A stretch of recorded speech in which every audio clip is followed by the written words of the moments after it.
50 ships and 20 planes, disappearing like a snap. But how? That's the mystery of the Bermuda Triangle.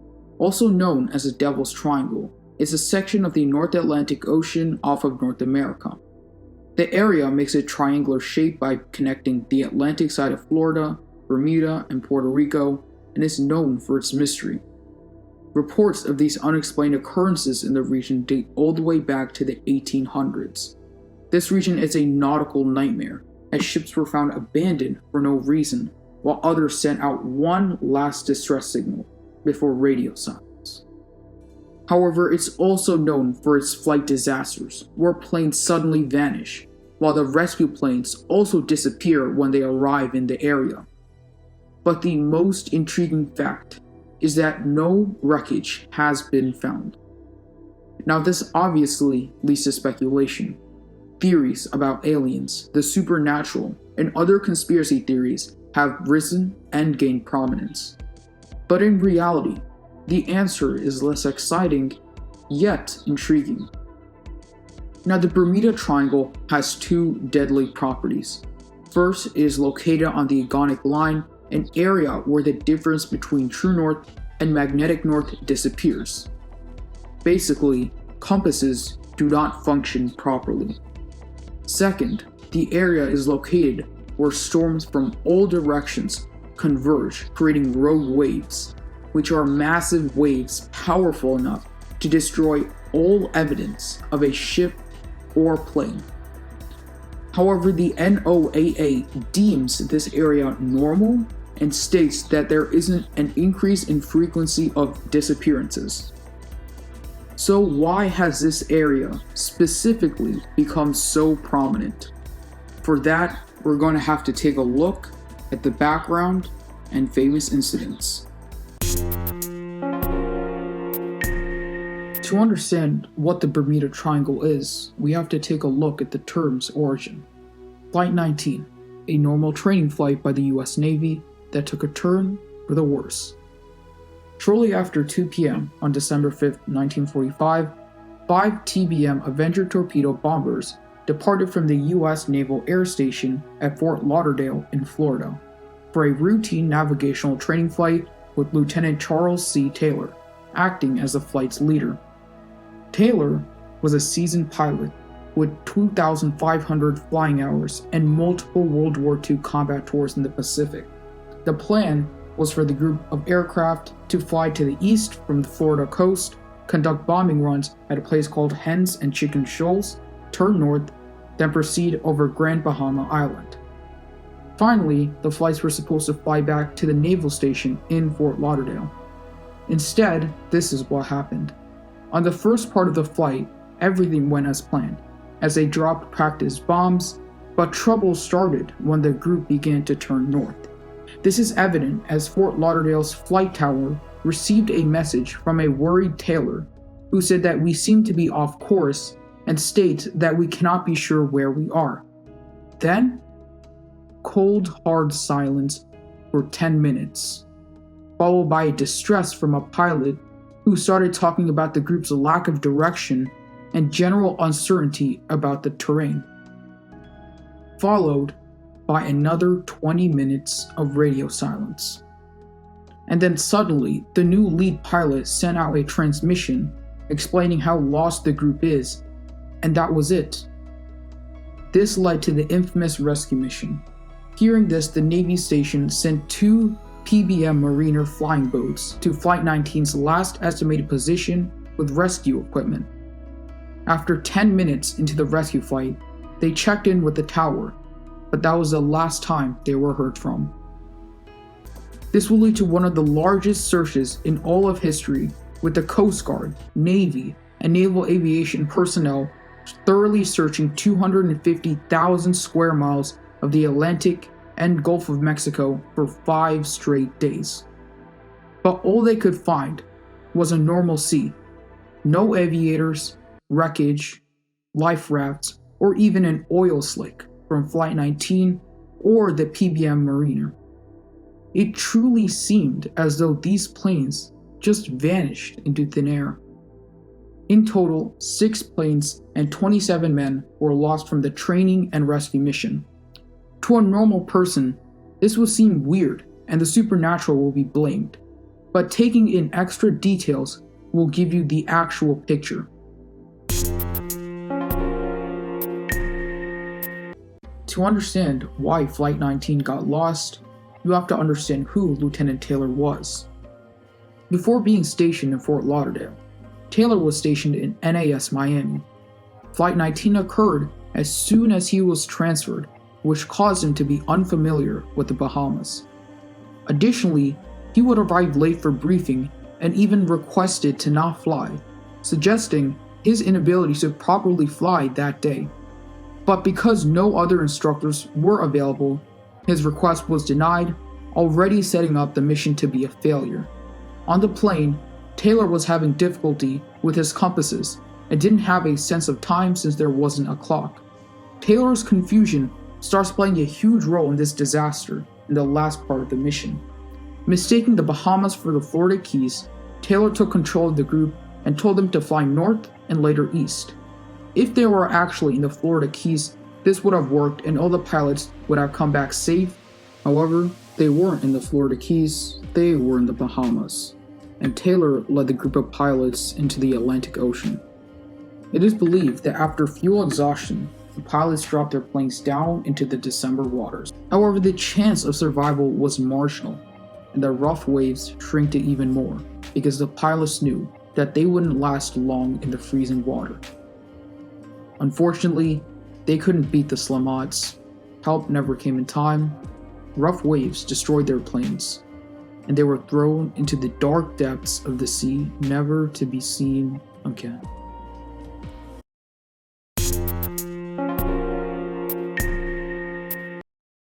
But that's only half of the mystery. What happened to the planes sent out on the rescue mission? Why did those planes suddenly vanish? Well, the tanker SS Gaines Mills could give us the answer. It sent a particular message. At 1950 or 7:50 p.m., observed a burst of flames, apparently an explosion, leaping flames 100 feet high and burning for 10 minutes. This led the ship to search for survivors, to no avail, but the captain reported seeing a plane catch fire, crash, and explode on impact with the sea. But why would it catch fire? Was it human error? A lack of maintenance? Or did supernatural forces really play a part in this mystery? The Navy concluded, however, that leaking gas fumes triggered an in-flight fire and is the most likely cause for the PBM mariner's disappearance. So a lack of maintenance caused this disaster. But where's the wreckage? Again, the Bermuda Triangle is an area where rogue waves are prominent. This leads to finding wreckage becoming an extremely complicated and tough task. Additionally, on that day, the Navy reported heavy winds and waves, making the slim chance of finding it even slimmer. In hindsight, logic could have solved this issue. However, this information wasn't available, and thus the legend of the Bermuda Triangle was created. But to maintain this status of mystery, more incidents should have happened. 2 incidents that continued the legend are the disappearance of Flight DC-3 and 441.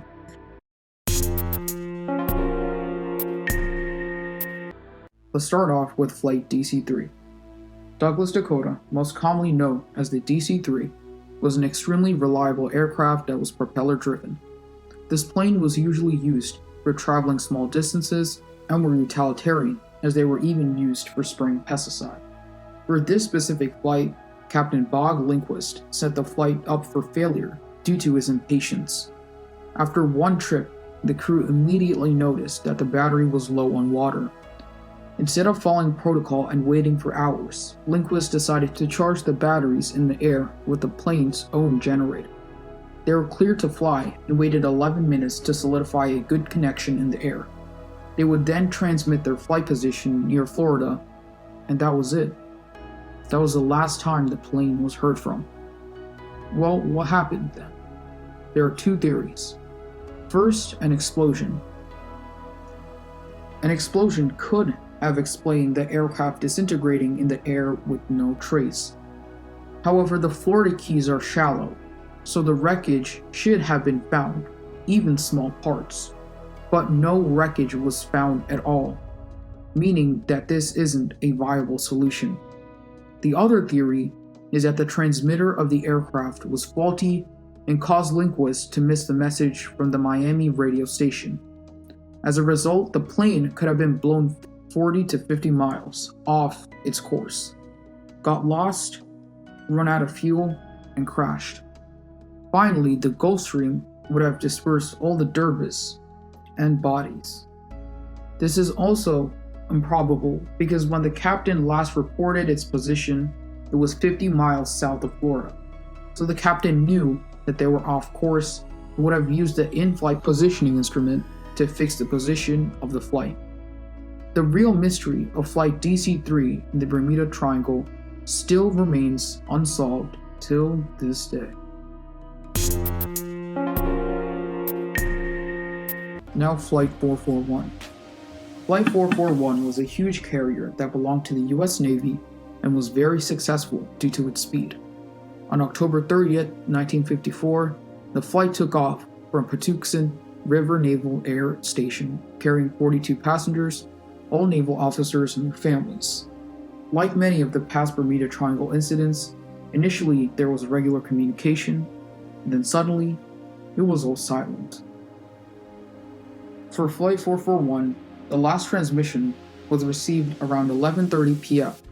that reported its location where it was 400 miles off the coast. The disappearance of Flight 441 still remains as one of the biggest mysteries of the Bermuda Triangle. Not even a single clue till this day has been found to find a reason for the plane's sudden radio silence. The Navy investigated the pilot, Lieutenant Leonard, and the weather to find a logical explanation. However, they came up empty. Leonard was well trained, knew these routes very well, and maintained perfect protocol when flying. For weather, there were only sporadic thunderstorms and mild turbulence, which Flight 441 could easily handle. Even though the possibility is remote, the Navy concluded that structural damage to the front of the plane from a storm could have caused this accident.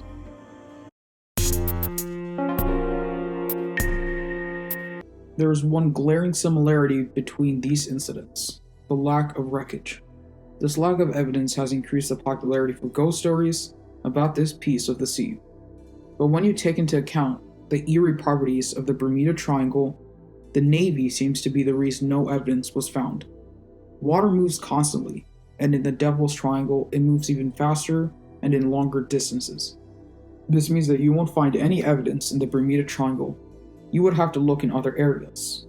In the case of Flight MU-2B, searching other areas, other than just the triangle, led to discovering what happened to the plane.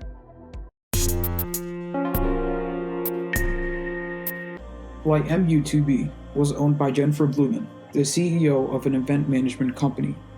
She was flying with her 2 young sons and her boyfriend when they suddenly disappeared off of the air traffic control's map. The plane was supposed to stop to refuel in Florida. At 2:44 p.m., it vanished 37 miles off the coast of Eleuthera, a half hour before its scheduled landing. The Coast Guard thoroughly searched more than 8,200 square miles of water surrounding the Bahamas for 3 straight days. On the 3rd day of the search, the Coast Guard recovered a piece of debris floating 15 miles off the coast of Eleuthera, one of the islands in the Bahamas. They were able to find pieces of the engine, seat, and other essential items on planes. Instead of looking in the Bermuda Triangle like the Navy did in the past, the Coast Guard used water patterns to identify where the wreckage is most likely to be and found it. What does this mean for the future of the Triangle? With this new technology, it would seem as though the myth of the Bermuda Triangle is losing its eeriness. As more evidence is being found, the tall tales about supernatural forces are put aside as logical explanations like human error are becoming more widely accepted.